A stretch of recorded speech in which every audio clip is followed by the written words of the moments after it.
स्वागत करतो। जसं की आपल्या सगळ्यांना माहिती की आपण पत्रकार आहोत, सगळ्यांनी आपण वर्षभर काही ना काही बातम्यांसाठी कार्यक्रमांसाठी मरमर करत असतो। ते राजकारणी लोक असो किंवा इतर सामाजिक लोक असो, गुन्हेगारी असो, काही असो, आपण दिवसभर बातमीदारी करत असतो। दरवर्षी प्रत्येक समाजाच्या धर्माच्या विविध शासकीय निमशासकीय कार्यालयांच्या स्पर्धा होत असतात। त्यात क्रिकेट स्पर्धा असो, इतर स्पर्धा असो, कुठल्या ना कुठल्या स्पर्धा होतात। मागचा हेतू एकच असतो की त्यांना एक विरंगुळा मिळावा आणि त्यांचा एक आनंद त्यांना मिळावा, एक गेट टुगेदर सारखा कार्यक्रम। परंतु पत्रकारांची एकही स्पर्धा कोणीही कुठेच घेतली जात नाही। आपण यावेळेस पहिल्यांदा एक नवीन उपक्रम राबवण्याचं ठरवलं की पत्रकार प्रीमियर लीग महाराष्ट्रात हा असा प्रथमच हा प्रयोग होतो आहे जो आजपर्यंत कुठेच झालेला नाही। त्यात एक विशेष गोष्ट म्हणजे अशी की आपल्या पत्रकारिता क्षेत्रामध्ये असं आहे की काही आपले वेगवेगळे माध्यम असतात, print media, electronic media, digital portal, press photographer.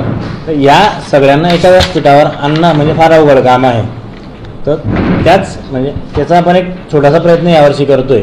आपण प्रत्येक तालुक्यातून एक टीम मागवलेली आहे आणि असे 14 तालुक्यांचे 14 संघ ते असणार आहेत, प्लस जळगाव शहरातले 6 संघ आणि 4 विशेष संघ आपण ठेवलेले आहेत। त्यामध्ये एक पोलीस प्रशासन, एक जिल्हाधिकार्यालय, एक जिल्हा परिषद आणि 11 आमदारांचा एक संघ आपल्यामध्ये असणार आहे। या अशा 24 टीम असणार आहे। दिनांक 10, 11, 12 फेब्रुवारी 3 दिवस छत्रपती शिवाजी महाराज शिवतीर्थ मैदान या ठिकाणी त्या स्पर्धा होणार आहेत। डे नाईट सामने असणार आहे आणि प्रत्येक सामना 8 षटकांचा राहणार आहे।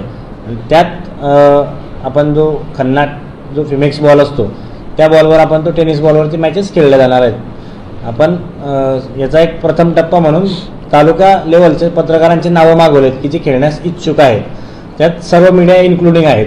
तर त्या नावांपैकी आपण 13 लोकांचे नावं ईश्वर चिठ्ठीने निवडणार आहोत की त्या 13 लोकांचा संघामध्ये समावेश आहे। बाकीचे खेळाडू जे असतील ते ॲडिशनल असतील, म्हणजे एक बघण्यासाठी किंवा त्या ठिकाणी येतील।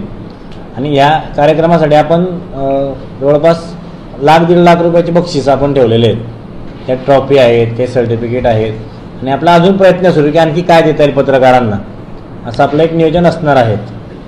तर आमची अशी अपेक्षा आहे की आपण सगळ्यांनी त्या ठिकाणी यावं आणि आम्हाला सहकार्य करावं। आपले काही प्रश्न असतील तर आपण तुम्ही विचारू शकतात। म्हणजे इतर ज्या मॅचेस होतात कुठल्याही समाजाच्या असो त्या ठिकाणी प्रत्येक खेळाडूकडून काही ना काही शुल्क घेतलं जातं। आपण आपल्या खेळाडूंकडून एकही रुपया आपण त्यांच्याकडून घेणार नाही आहोत। प्लस जो जर्सी असेल तोही आपण त्यांना आपल्याकडून देणार आहोत। कारण कसं आहे, शहरी भागात काम करणाऱ्या पत्रकारांना पगार असतो, परंतु ग्रामीण भागात काम करणारे पत्रकार हे कमिशन बेसिसवर काम करतात। बऱ्याचशा लोकांचा हा अतिरिक्त व्यवसाय असतो, पत्रकारिता म्हटलं एक छंद म्हणून करतात आणि त्या लोकांकडून पैसे घेणं हे आपल्याला शोभनीय नाही आहे। आणि त्यांचा एक जीव आहे, बिचारांना एन्जॉयमेंट करायला मिळावं असं वाटतं। फार 8-10 वर्षापूर्वी मॅचेस व्हायच्या आपल्याकडे, एका संस्थेकडून आयोजित केल्या जायच्या, पण आता त्या नाही आहेत। मग म्हणून आपण हा एक नवीन पायंडा सुरू केलेला आहे आणि पहिलंच पर्व आहे। जर हे चांगल्या प्रमाणात यशस्वी झालं तर पुढच्या वर्षी आपण यापेक्षाही आणखी चांगलं करण्याचा प्रयत्न आपला असेल।